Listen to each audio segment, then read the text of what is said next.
everybody. Happy Tuesday, February 8th, 2022. What a day in the National Basketball Association. Typically, we come on this show on Tuesdays. I'll add this as well.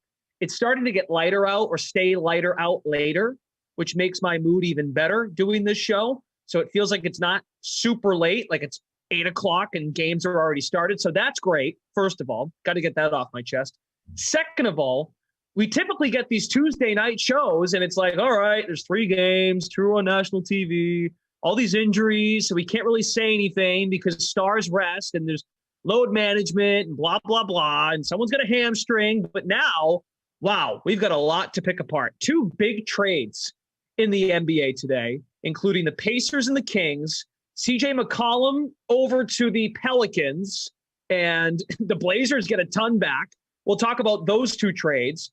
Bradley Beal is now out for the rest of the season. He's having wrist surgery to end his year. That's something because he's in rumors.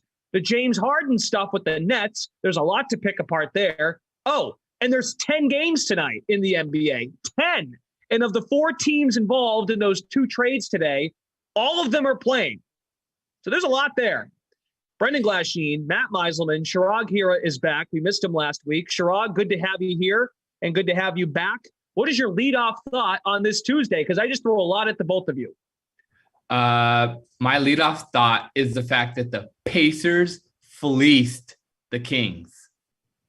They won that deal in a landslide. I don't know what the Kings are doing. I don't want to sit here and dump on any team. They may have a vision for something to do, but if you're going to give up your best young player, they better hope De'Aaron Fox is able to shine because they gave him a fat max contract last year and giving away Buddy Hield, who is probably a solid trade piece to any other team in the league. Any playoff contender would like to have a piece of Buddy Hield if they'd like to make a championship run, knock down 3-point shooter, and just tossing in Tristan's contract. Like, I don't know. The Pacers really won that deal. Sabonis, I love Sabonis. I think he's a great big man. He's elite, but all this is like you literally just throwing Marvin Bagley to the side. Richaun Holmes, amazing center for their build. I don't know. I don't get what the Kings are doing, but hey, the Pacers won the deal. The show is called The Slate, by the way. We break down all things DFS, DK Sportsbook. It will be a big sportsbook futures outlook kind of day because we're wondering what these trades might mean, not only for what it means going forward by the end of the season, playoff hopes, seeding, division winner, conference finish, but also bigger picture than that, like win-loss totals, championship odds. So we'll discuss. And most teams, I think, involved today, we're not really talking championships. I guess more so the injury stuff with Harden. Well, injury stuff with Harden and then the Beal stuff could be impactful. And by the way, the trade today, Pacers sent Sabonis, Lamb, Justin Holiday to Sacramento, Tyrese Halliburton, Buddy Hield, Tristan Thompson heading to Indiana. Matt Meiselman, please weigh in. What do you got? What do you think about today? Yeah, I'll try to not make us spend too much time on this Pacers-Kings trade. I mean, I agree and I disagree with Shirag. Like the Pacers won the deal, but I don't think it's necessarily a crazy trade. First of all, I'm not sure Buddy Hield's better than Jeremy Lamb. Like, I feel like people are ignoring Jeremy Lamb as part of this trade.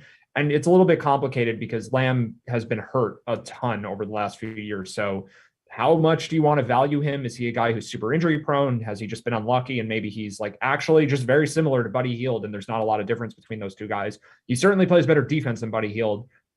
Because Hield, doesn't really do much on that end of the court. And while I do agree that Tyrese Halliburton is the Kings' best player, I think that says more about the Kings than it says about Tyrese Halliburton. There are not really a lot of good players on the Kings. So I'm not optimistic about De'Aaron Fox, but I was pretty down on the Kings anyway. Like, this is not a team that really was in a position to get that much better regardless. So Sabonis is the best player in the deal. I think that's pretty apparent.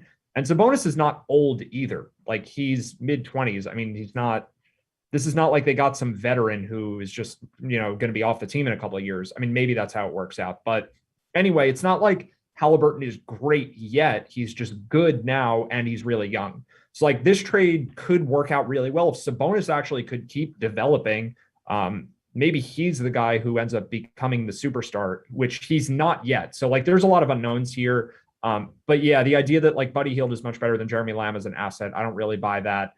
And maybe Halliburton becomes the superstar and Sabonis doesn't, and then it ends up looking dumb. But overall, like I get what the Kings are doing because all of their best assets were guards, and now they have a front court guy, so they're kind of trying to balance out the team. Ultimately, I still like the Pacers side. I just think it's more explainable than just like this was a landslide. I think we need to rein it a little bit because Sabonis is the best player in the trade, even though Halliburton is like a budding young star potentially. We don't really know that yet. So no surprises here on the DK Sportsbook. Most of the things that we want to probably talk about are not there because of what's happened today and all of that movement as it pertains to the trades. But again, all 4 teams that were part of trades today are playing tonight, which makes for interesting banter. Unless I'm missing something, is there something here from a team futures aspect or an award that could somehow be impacted? I mean, maybe I'm reaching. Yeah, I'm not sure. I mean, the results of tonight's game will definitely have an impact on the Atlantic Division pretty heavily because of the Celtics and the Nets. Like, I don't know that the Nets deserve to be ahead of the Celtics at all in terms of odds. And then especially not if the Celtics go in and beat Brooklyn on the road to get a 1-game lead and then a leg up in the tiebreaker scenario, with the Nets potentially making a trade. We don't know when Kevin Durant's coming back. We don't know when Kyrie Irving is going to be allowed to play home games. There's so much uncertainty with the Nets. The Celtics have been playing obviously really, really well. So to me, like this whole division market, everything involving Boston has been slow to correct. I mean, when we were on here last week, I don't remember what the exact number was. The Celtics were north of 30-1 to win the division like a week ago. So this has moved a ton, but I still don't think it's enough if Boston wins tonight. And they're 9-point favorites, I think justifiably so, because the Nets don't have any of their big 3 playing. So it makes sense the Celtics are large favorites. But yeah, I'm looking to see what happens tonight and then react to the division odds after that, because I think there are some important games on the slate. I think that like the Nets Celtics result is more important for futures than any of the trades that were made today, because for the most part, I mean, these deals involve teams that are not really contenders. The Pelicans may be able to sneak into the playoffs now, but as far as like winning a division, winning a conference, winning a championship, so far, none of these trades have been needle movers for those things. Celtics and the Nets still play each other, including tonight, 3 times over the next month. They met once, and it was the night before Thanksgiving when the Nets put a beating on them in Boston. So makes for an interesting – and look, not only after tonight, right, but of course Thursday, Harden gets moved or something breaks, which I think we have differing – I don't know if we have differing opinions, but it's not a sure thing that he's moved by Thursday, Chirag. No, there's honestly believe that there's a very low likelihood that he's moved by Thursday. It's going to take a lot. And this team, are you going to say, oh, sure, we're slacking around with James Harden? Like, is he been taking it easy? Is he waiting for Kevin Durant to come back? Is he frustrated by the situation with Kyrie only playing half the games? Like, was he actually damaged from that hamstring injury and then pushing himself to come back early? Like, there's a lot to play here. And when the team around you was built a certain way and those pieces aren't able to be there, that takes a toll too. Like if Joe Harris was supposed to be a part of this rotation, LaMarcus Aldridge a part of this rotation. I feel that Patty Mills having to play so many minutes and get up so many shots, like that wasn't his role. His role was to come in and be a knockdown shooter and when the guys get open. So there's a lot to intake there. And it sure, you can say James Harden has that gear in him, but I don't know. I'm concerned. I don't think that there's a chance to trade him. It's going to be a lot of smoke and mirrors. I want to urge folks as well to follow the DK Live Twitter handle at DK Live on Twitter. Also, the name of the account is DK Nation. The handle is DK Live to get the latest breaking news in the NBA. Trades, of course, injury news is very important to getting lineup set and placing your bets on the DraftKings Sportsbook this time of year, especially with trades coming in. Typically, and Chirag, I'll speak for you here, typically you guys do such a great job of being very close to harmonious with the news coming from a Woj or from a Shams. You guys are right on it. Yeah. So, but the thing is, what you really want to make sure, if you're sports betting or anything this time of year, like it's great to have us as a news source, but you also, Twitter is such a vast opportunity and the edges disappear so quickly. So if you're really sports betting, the most important point is to have Twitter ready to go and know where you're going to look for your sources, and then also have the sports book open. Because if you see the news from DK Live or whatever, any other news source, or even the beat writers themselves, there's a chance that the line's already moved. And Matt can speak more into favor of this, because there are times though, it's a cool game to play where the line moves and you actually take the other side. So but having that understanding, especially around this time in the season and this time in the clock, like there's always news around 5:30. So I just think that while we do a great job, to be a smart, sharp sports bettor and to take advantage of the edges, you need to be on it. Yeah, we actually have one of those games tonight, I think. Yeah, where like I think we could get news that moves the line the wrong way than what I think it should do, or at least moves the line when I don't necessarily think it should move at all. So Cade Cunningham is one of the top contenders for Rookie of the Year. I think he probably has a bright future ahead of him. As of now, he's not really good. Like the talent is certainly there. He's very inconsistent though. He takes a lot of shots. He's not a good shooter yet. Like if we're talking about Cade Cunningham 3 years from now, we might be like, yeah, this guy's going to be an all-star for a decade. I'm not denying that at all. But rookie version of Cade Cunningham doesn't really make the Pistons that much better on a night-by-night basis. And they have a lot of backup guards that are veterans that can do similar level of things. They're not going to be as flashy like Frank Jackson, and especially not Corey Joseph, are not flashy like Cade Cunningham.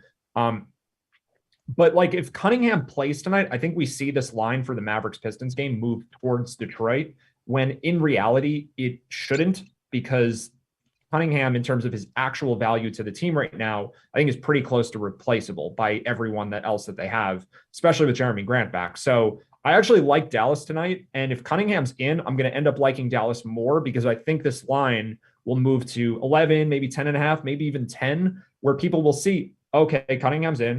I'm going to bet the Pistons, and it's the wrong move, because not every player news update is the same. Like Shrag was saying, there are a lot of players in the NBA where the public perception of them is so different from what their actual value is to the team. The other guy who's like that, who we have questionable tonight, is De'Aaron Fox, though the difference now is if Fox doesn't play, we have potentially G League guys filling in, whereas before it was Tyrese Halliburton and Davion Mitchell playing more minutes. So we can segue over to the Kings, because like that's a weird game, but the point for Cunningham still stands, even if it doesn't really for Fox, where the guys that would play instead of Cunningham if he's out are basically as good as him right now. And we've got the DFS slate pulled up again, a 10-gamer tonight in the NBA, and the news from today with the 4 teams involved in those 2 trades. Of course, you got the Kings and the Pacers, Pelicans and the Blazers. So this is a huge night. This is all just, again, a reminder to keep your eye on the news, because there are players that could be healthy that are not in there because of traveling purposes or whatever it may be. In the other one, I think we talked about this last night briefly, Meiselman, off the air, why didn't Karis LeVert play last night for the Cavs? I mean, there was a baseball trade. He went from one dugout to the other. He could have played last night. I mean, that was annoying. I have no idea. Yeah, I still don't understand. I guess the trade wasn't official yet. Right. I mean, there's these weird things where like the trade's confirmed but not official. Yeah, I guess I'm not really an expert on these. Not only that, but I think he had to go through his physical as well. I know. I was kind of kidding. Still, he's right there. The bench is, he can walk there in 5 seconds. Just remember that he did have a blood clot issue or something with it. Remember, he's actually been dealing with something. So a team could be like, hey, we're good on this. So but that trade's confirmed now. So I guess if the Pacers play the Cavs again, he can get his revenge game, the next one. That was a weird thing though, that they it was like an hour before the game started, they traded him to the team they were facing. Yeah. So with all that being said, Pacers and Pelicans. So Pacers play at 7:30, Pelicans play at 8, and then the other 2 teams involved are both 10 o'clock starts. So we're going to get more news, or maybe in this case with trades, we'll find out at a reasonable hour, but the slate will probably be underway. with the news in regards to the Kings and the Magic or the well, Blazers. The potentially more relevant news too is with Minnesota. Well, it makes it a little easier because Minnesota has multiple questionable players also, and they're playing against Sacramento. So this is definitely a slate where you can leave slots open later and then pivot around based on how things break, because something is going to open up most likely for this Kings-Wolves game. We have Beverly and Russell and then Fox on the other side. And De'Aaron Fox has been a game time decision like 8 games in a row now and has played none of them. I think, I'm not sure if that's the exact number, but it feels like that. It's a lot of games in a row where they keep listing him GTD and then he doesn't play. So just based on that pattern, I think it's probably fair to predict that he's out. And we already have all this Kings value because of the trade with Halliburton and Buddy Hield, most notably not being there. So Davion Mitchell's only going to look better if we take De'Aaron Fox out. Harrison Barnes is only going to look better. And then like Lewis King and, I mean, can they play Marvin Bagley at the 3? Like they're going to be short on bodies. So being prepared for that situation, I think, is the key for tonight. Whereas like, yeah, the Pacers traded Sabonis, but like they've had games already without Sabonis. I think the pricing is kind of set for that. Not as big of a deal for Indiana. And then for New Orleans too, like Josh Hart is not a super high usage guy where you really are going to love everyone on the team. I mean, it definitely is a boost to the other Pelicans without him, but it's not some slate changing trade where like now all these other guys are going to pick up increased roles. It's just a little bit extra for everybody. And then the last team, you have Portland, where sure, it's the same deal. Like Simons was already starting for McCollum. So now we have to look at Ben McLemore. We have to look at, there's Justice Winslow, who may start or at least play a lot of minutes. Guys like that, but still DSJ also. Yeah, there's a lot of players who don't normally get minutes that are going to get minutes. But I think the Kings one is potentially the biggest because we have a trade and an injury on top of the trade. So you get like double the effect with extra guys filling in. So of the teams that made a move, like for example, Simons is 7,000. That's still pretty steep, right? Say they didn't make a trade, you have McCollum. But what stud, and I put stud in air quotes because it's not your typical stud name, but who is someone that is maybe worth paying up for on the slate of those 4 teams that is staying put on their team that made a deal that day?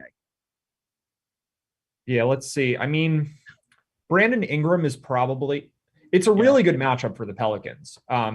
They're at home against the Rockets, and it's not such a big deal that Hart's gone, but it definitely does help Ingram. It also helps the game stay closer. Hart is one of the Pelicans' best players, if not their best player.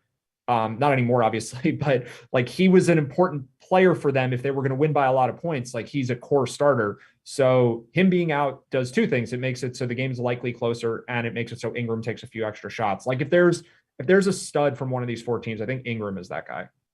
Yeah, that makes a lot of sense. And I want to add to that. I mean, Jackson Hayes has been playing really, really well in a boosted role. Yeah, he didn't start in the previous game against the Rockets, but his contributions on the points and the rebounds, and then you add in a couple steals or blocks here and there, like at 5,500 against the Rockets again, like I think there's a chance he starts this one and a chance to dominate them and exploit that situation at 5,500. Very nice. And of course, I know you've both mentioned value a few times with the teams making moves. Are the Kings the projected chalky value?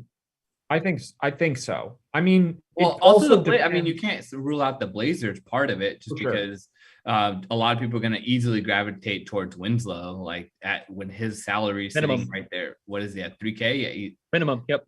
Yeah, so he's sitting at 3K, so I could see a lot of people gravitating towards Winslow too. Yeah, it's going to depend. I mean, a lot of this is going to depend on timing because we have this Blazers game. Well, these games are both late, right? These are both at 10. Both at 10. Yep. This is a point I've made previously, but the contest you're in likely dictates a lot in terms of what the ownership on these players is, because the higher dollar the contest is, the more apt people generally are to make the pivot to the late news. So if Fox is ruled out 5 minutes from now, everyone across all of DFS will know that the rest of the King, like we'll have the starting lineup early. Everyone will know which Kings to play. If that news comes at 9:15, yeah, maybe like only the higher stakes players or the higher stakes players are more inclined to get that right, or at least to be more attentive.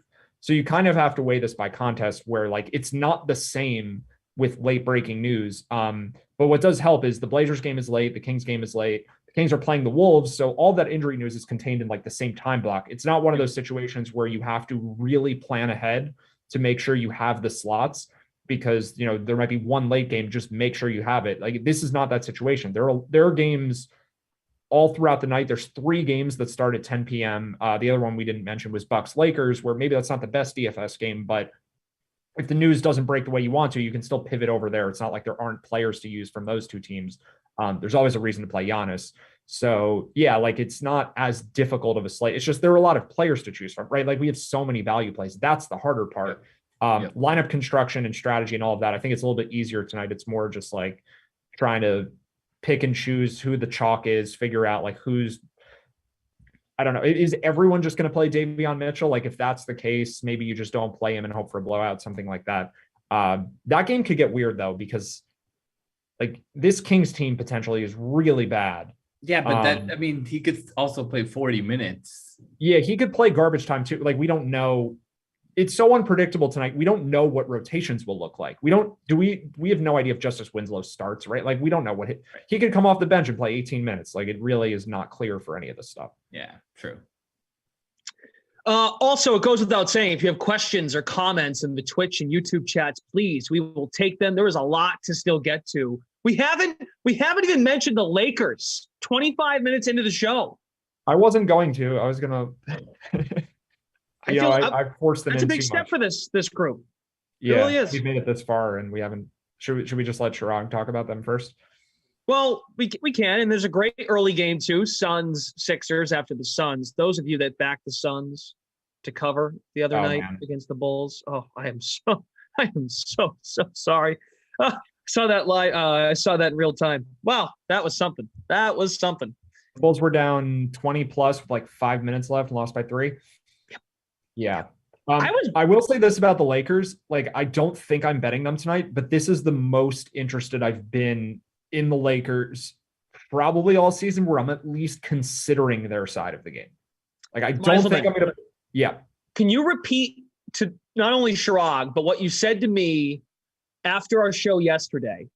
The fact, and I'm going to put words in your mouth here for a second, but the fact that the Lakers, or rather the Bucks, are favored by almost the same point amount as they were against the Clippers on Sunday night. Chirag, what does that say about the Lakers? Yeah, the Lakers, just to clear this up for Chirag, the Bucks played the Clippers 2 nights ago and were favored. I mean, the line may have closed at 5.5, but it was like in this 3.5 to 5.5 range. And the same is true for the Bucks playing the Lakers on the road. That's a Clippers team with no George or Kawhi, and this is a Lakers team with all of their players. And yet they're getting roughly the same respect from odds makers. Like we're now getting the Lakers being put on equal footing with Davis and LeBron to the Clippers without either of their 2 studs. It says a lot about those 2 teams right now. I blame Russell Westbrook. That's fair. That's totally fair. I mean, part of the reason I'm interested in the Lakers potentially is because I think there's a chance Westbrook starts to see his minutes go down going forward. And like, that's only good for the team. And getting benched at the end of the game, which that's happening now. But I have an amazing thing for our people that are in Louisiana, New York, or Oregon. We have an amazing promo for tonight's game. LeBron James has scored 25 more points. Bet $50 your max bet. It's plus 100, and it was originally minus 280. So promo if you're in Louisiana, New York, or Oregon. I just had to bring that up because we're talking about the Lakers, and I didn't want to just trash the entire game.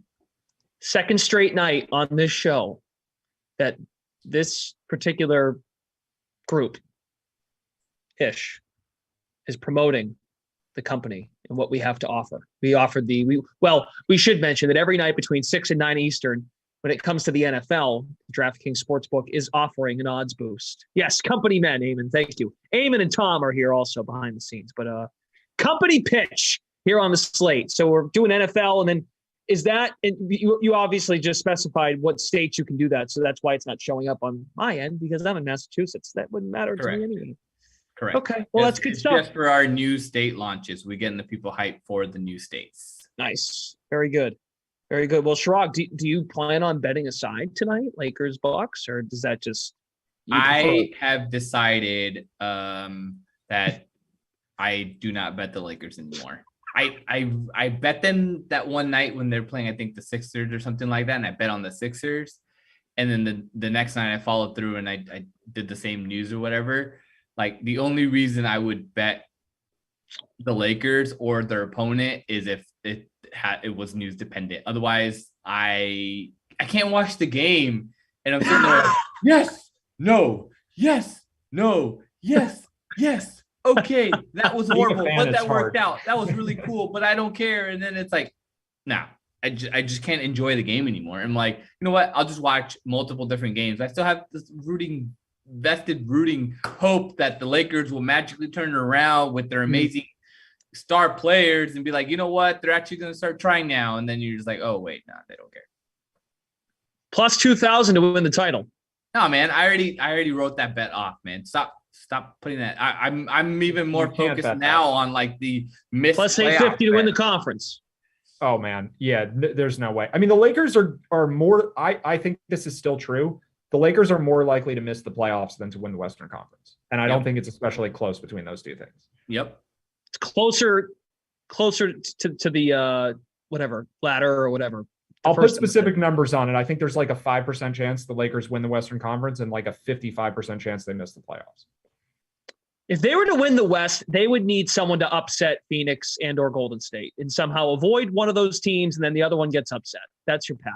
But also, like the other teams at the top of the West haven't been healthy. Like when Utah's full strength, minus Joe Ingles, they're not getting him back. But yeah, even without him, like they don't need him when the rest of the team is healthy. Utah is really, really good. Like I'm not even sure Phoenix and Golden State are better than a full strength Utah, which we haven't even seen in like 2 months. They've been hurt for quite a while. We've actually talked about this on the bet stream because we had Utah in the previous game against the Nets. And Matt Moore and I and Raheem from the Action Network, we talked about this on the bet stream. It's just like Utah's issue is that they struggle against the switch. And if you switch against them, they just can't punish you with Gobert. And that's why they really struggle against these teams where strong defense or strong offenses, whatever, like if you can switch against them, then they aren't able to make you pay on that switch.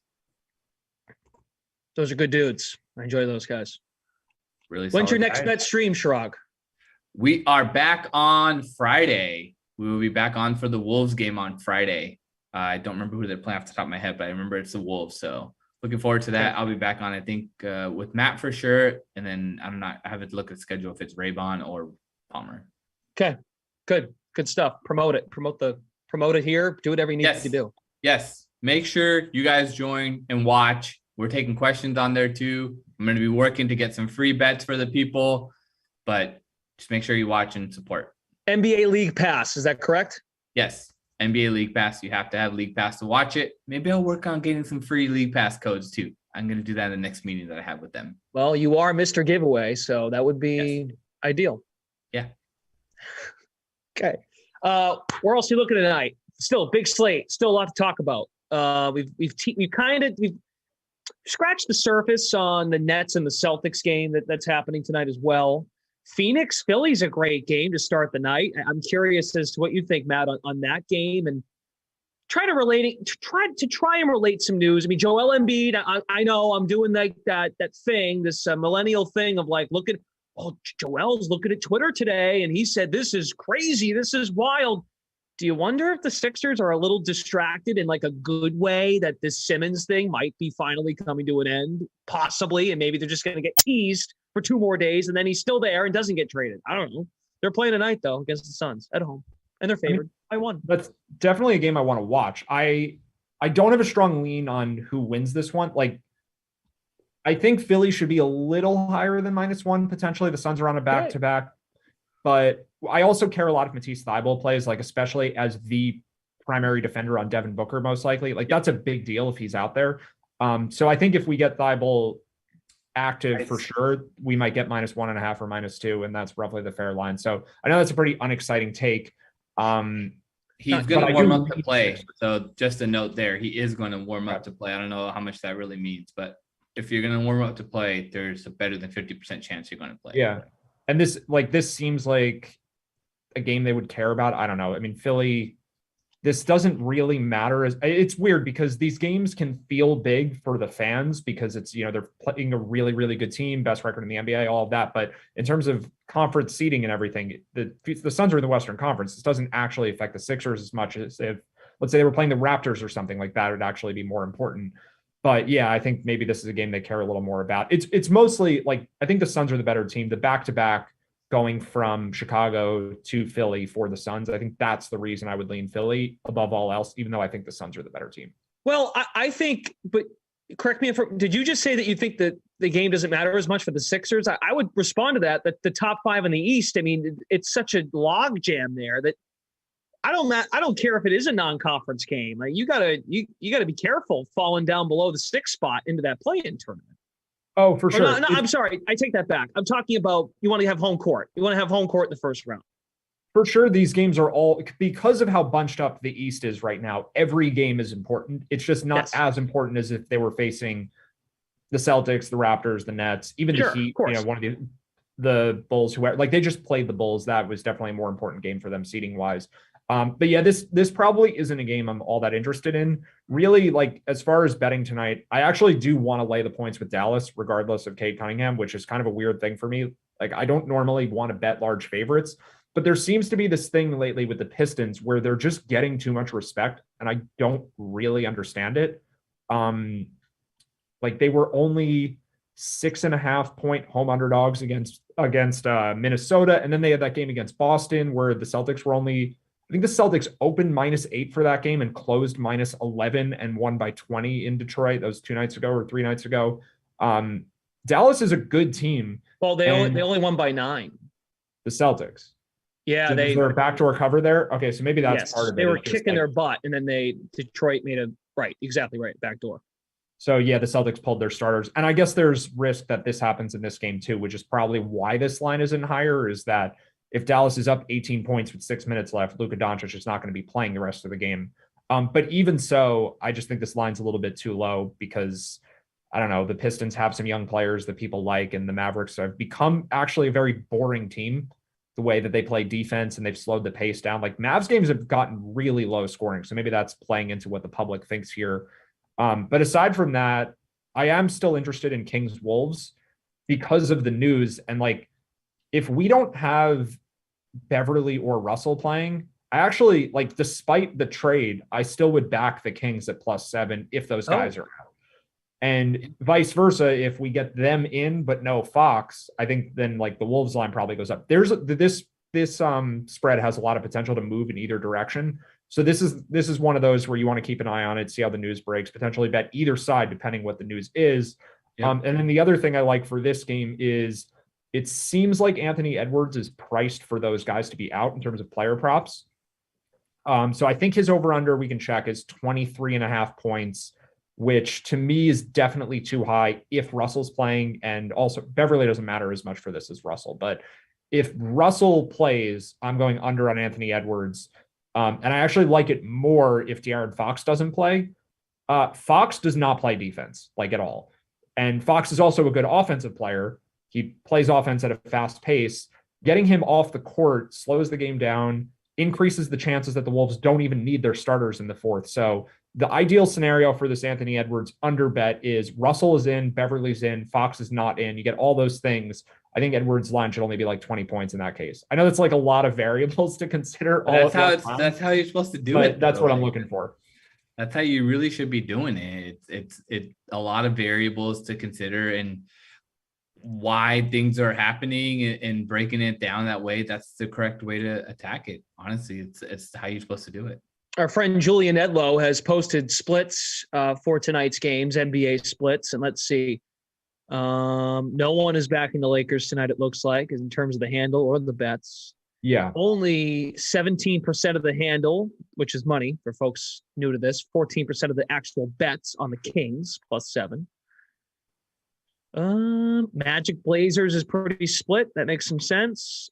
Most folks, the public is backing Phoenix to cover, or rather, taking the Phoenix with the points.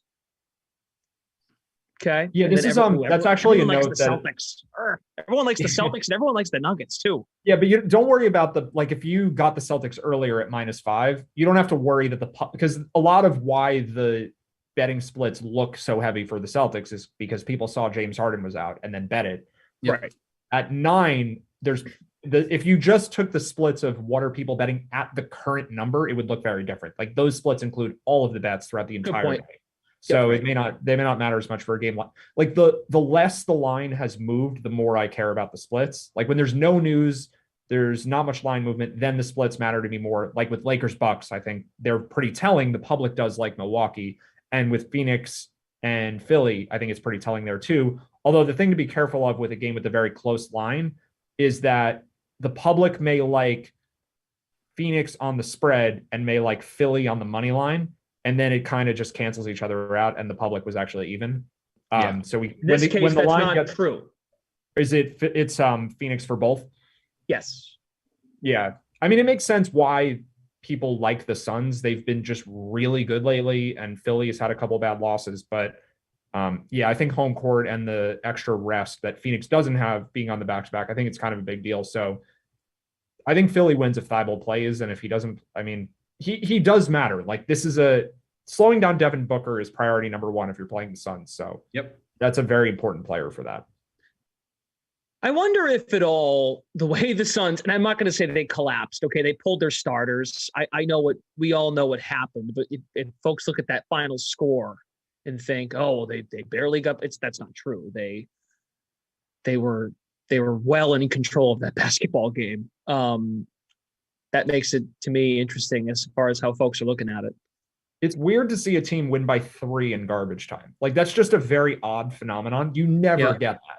That's like a once-in-a-season thing where a team won by 1 score and neither team's starters played the final 5 minutes of the game. Right. I don't know. Like, I don't know how teams react to that. Maybe, like, they want to come out stronger because they felt like they This is the final game of an East Coast trip for Phoenix. And I don't know. It makes me hesitate. On the second night of a back-to-back, I'm wondering if they've even played 4 games in 5 nights. Like that could be something to consider. I'm going to look that up. We have it. I got it updated from the last time we were on here.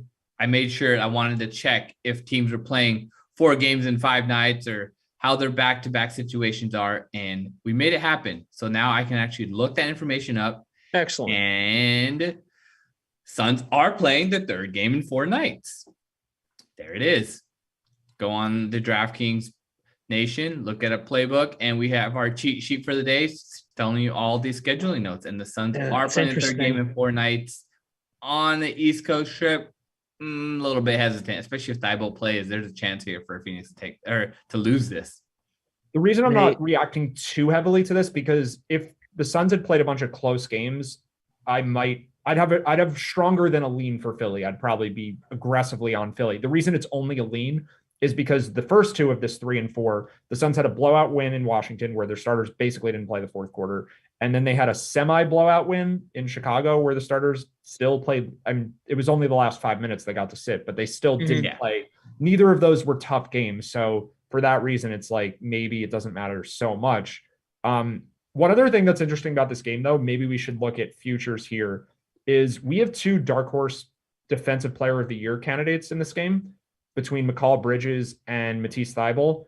Joel Embiid's actually in the running too, but this market is really weird because the 2 favorites right now both haven't played in like a month, with Rudy Gobert being injured and Draymond Green being injured. And I have no idea who's going to win this award right now. Like this, I've looked at this page probably 10 times in the last 3 days. And I'm just like, I don't know who is a good bet right now. This, like, maybe you guys have thoughts here, but to me, it kind of feels like whoever comes back first between Gobert and Draymond is probably the favorite. But what if neither of them are back anytime soon? Like, who wins this then? I'm leaning honestly towards Draymond because of like voter fatigue. Like, I just don't think that. Do they want to give it to Gobert again? Like, that's my issue with that. Well, Jaren Jackson has made a massive run to get to fourth in the odds here. And they're a contender. They're a big story. They're a big public story Right. as far as like if Jaren Jackson wins this award, I think he can have John Morant to thank as far as just the attention that team has garnered here. And I think Jackson is the leader in total block shots, not blocks per game, although he might have that too. But just because of the volume of games he's played with other guys being hurt, I think he leads the league in total blocks. So if you just use that as a relevant stat, he has cooled off in the last week. Like Jaren Jackson reached single digit odds over a week ago now when he's kind of stagnated as far as like moving towards becoming the favorite. But when we were doing this show 2 weeks ago, if we had looked at this, Jackson might have been 100-1 here. Like no one was thinking about him. So this is it kind of just shows this has become a very strange market this year where like MVP we can talk about, we kind of know who the contenders are. And sixth man is kind of really obvious right now. Tyler Hero is way ahead. Maybe Kevin Love's a dark horse. Most improved is probably going to be Morant. But with defensive player of the year, it's just so wide open. Like I really have no idea what anyone's thinking on this one. Well, Giannis won the award in 2020. Just looking back at history, and to Chirag's point, Gobert has won it 3 of the last 4 years. Then you go back to 2017, it was Draymond. So, I mean, I agree with Chirag on the voter fatigue element, but I don't necessarily think that means Draymond wins. I think it could mean someone else wins just because Draymond missed so many games. Yep. Yeah. And there's still no sign he's coming back anytime soon. Joel Embiid is now the favorite to win MVP. Huh? That is wow.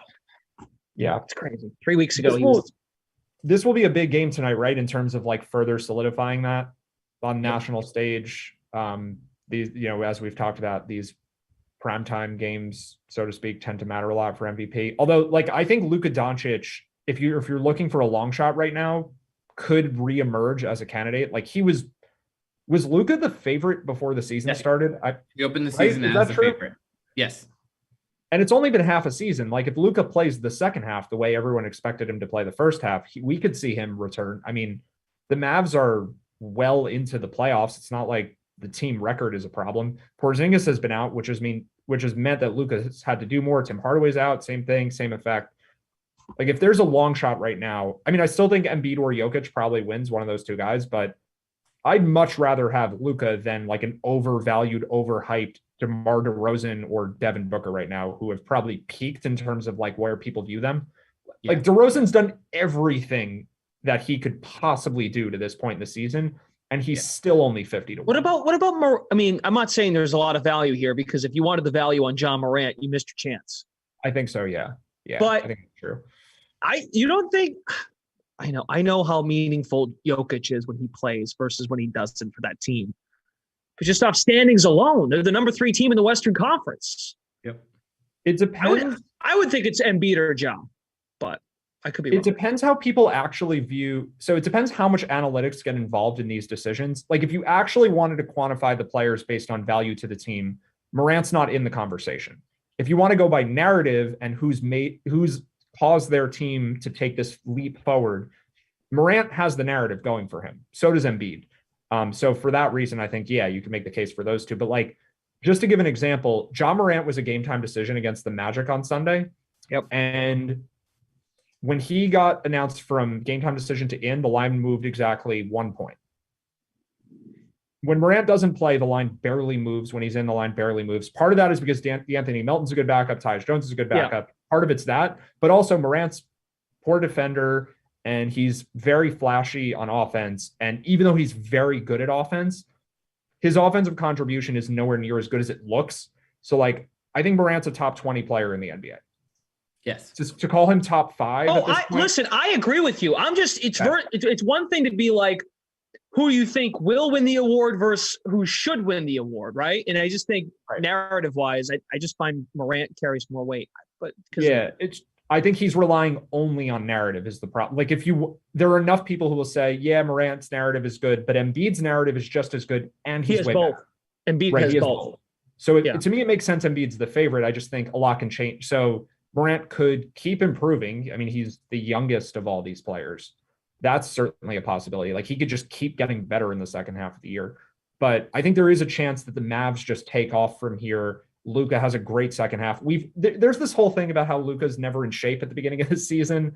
And then like by the second half of the year, he's like gotten into better conditioning and just plays better. It seems like that's happening. I don't know. Like if we're talking 2 months from now and we're saying Luka's been the best player in the league by far over the last 2 months, I don't think that would shock anybody. Luka Doncic, he has as much potential to have a great year as anyone.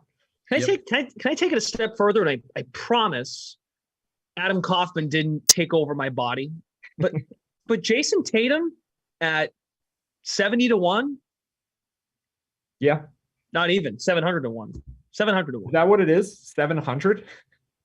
Where is he on the screen? Okay, only Jason Tatum. That's an extra 0. Okay, yeah, at those odds, I like Tatum. They're 5 out of the 1 seed. And it's going to be because of him if they get, Brown too, but. We're reading that, right? There's 4 zeros after that. 4. I see 4 zeros. I know, it took me a second too. If it's only 3 zeros, I don't like it. At 4 zeros? It almost looks like 5 zeros to me. I know. I know. In live time, I'm like, oh, what? Am I going to say 700-1? Is that math right? Yeah. And he's a guy who's played all year. Now he was out for COVID for a few games. I think he might have been hurt for a game. His shooting just has not been there from a percentage wise. Like, yeah, that doesn't matter. But like, historically, this is when Tatum gets hot for the Celtics. He's going to have to play better than he's been playing, but he could. I mean, he definitely could. And then maybe without Adebayo's injury. Now, but see, the problem with Jimmy Butler is every other night he could be in and out of the lineup. Yeah, I think it's going to be too hard for Butler to win it. Just the team's too deep. He's missed too many games. I think the Celtics have to basically win the Eastern Conference, the regular season standings for the Eastern Conference for Tatum to have a shot. But they're only 5 games out, right? That's the amount you said. Yep. It's not that insane that they could do that. The Celtics are a good team. They're probably. Can't believe I'm saying this, but yeah. Well, I've been trying to get you on board with the Celtics. He has. For like 2 months. Well, now that I work for the team a little bit, I have to be more positive. So yes. Well, now there's better reasons to be positive. I know, but 700-1. I think I'm being fair. Looking at the names between, like you said, Doncic is a good one, but looking at the rest of these names, they've either been banged up or they've fallen out of the picture. The Celtics are one of the hottest teams in the league, and their best player is 700-1 to win the award, and he hasn't missed much time. That's glaring to me. Right, you put $10 on that. It's a lot of money still. Okay, it's a lot. We're out of time. That's a good way to end the show, I think. Unless you guys have any other final thoughts. Yeah, I don't know. I hope the Celtics win, and then we'll see. We'll see how the rest of this Eastern Conference and the division looks. Like I just wanted to remind everyone, this is a really big game for the way the Eastern Conference is shaping up. So let's go back. Celtics are large favorites, but I'm still a little nervous for their sake that they could go into Brooklyn and lay an egg and ruin everything that's happened over the last 2 months. Hopefully, Brooklyn Nets plus 250 to win the division still, and the Sixers are of course the favorite, which makes a lot of sense. Yeah. So, Shrog, your Raptors. How do you feel about your Raptors bet? Is that going well for you? Fine. It's fine. I knew Fred VanVleet was going to be an all-star, and I wish there was a market for me to bet that kind of stuff, but I'm fine with it. Okay. We just double check if we've got any last-minute questions. I think we're good. We didn't give the Raptors a lot of love, but keep an eye on them for the division too. They're tied with half game ahead of Boston, I think, tied with Brooklyn, something like that. They're all right there. That's insane, man. 4 teams could win it still, I think. Not the Knicks, but the other 4. Let's see. Raptors are just a half game ahead of the Celtics. Right now, the Raptors are the 6th seed in the East, so they are avoiding the play-in game. But if the Celtics win tonight, they get out of that play-in tournament potentially. Are the Raptors playing? The Raptors are not playing. So this is a big game too for the Celtics. Of course, the head-to-head with Brooklyn, and then what? Hey, maybe Phoenix knocks off Philly. Makes it interesting for sure. Okay, Meiselman's got me in. Meiselman's got me in, man. I'm sorry if it doesn't work out. I'm a New York fan, as you can see here. Oh, we got some news. We have some news. What's going on? Steve Nash thinks that the roster will be the same after the trade deadline. That's not news. He's been that's the same as that's like Doc Rivers saying. That's what I said. I didn't think Harden was going to be traded at the top of the show. Chirag just wanted to prove how right he was. I mean, you are right. Like, I agree with you. He's probably not getting traded. Didn't Nash already said something like that already? Didn't he say that they weren't trading him? Which I know he could just be saying that, and then it happened. Right. He just gave a one-word answer no when they asked him about the trade the other day. Okay. He was just like, no. All right. Well, as we wrap up our show, another reminder to follow the DK Live Twitter handle, DK Nation, the name of the account on Twitter for all of the latest news and updates around the NBA. And of course, all things sports as it pertains to DFS and sports betting. For Eamon and Tom behind the scenes, great work as always. For Chirag here, I'm Matt Meiselman, Brendan Glasheen. Make sure you catch Chirag on Friday on NBA League Pass for a live bet stream of, did you find out the game? Is it Wolves against who? Yeah, I didn't look it up because I was so packed into what we were talking about. They are playing against on Friday, the Bulls. Okay, cool. Oh, nice game. It's good. Very good. All right. Well, look forward to that. And gentlemen, thanks so much. Once again, be sure to watch The Sweat at 11 a.m. on Twitch, YouTube, and on Twitter, the Twitter stream. And we'll see you again tomorrow. You'll have Emerson, Jeff, and Reed for, that's right, Golf Guys. It's Golf Guy Wednesday. Be sure to catch the Golf Guys tomorrow at 5. We'll see you.